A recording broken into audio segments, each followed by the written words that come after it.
O tignan nyo mga kabayan, kita nyo sino yung nasa likod? Si PRRD yung...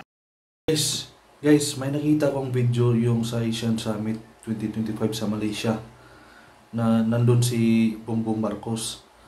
Pero yung sa flash screen niya sa likod ay si dating Pangulong Rodrigo Duterte. So ayun, hanapin natin dito, nasaan yung video na yun. Nakita ko na yung kanina eh. Hindi po ito fake o AI ha. Radyo Pilipinas. O tignan nyo mga kabayan, kita nyo sino yung nasa likod? Si PRRD yung litrato na nasa likod, yung nasa flash screen. So si PBBM yung nanggatid ng summit, tapos si PRRD yung pinakita nila. Ang tanong dito, bakit hindi si BBM yung nasa litrato na nasa likod, nasa flash screen?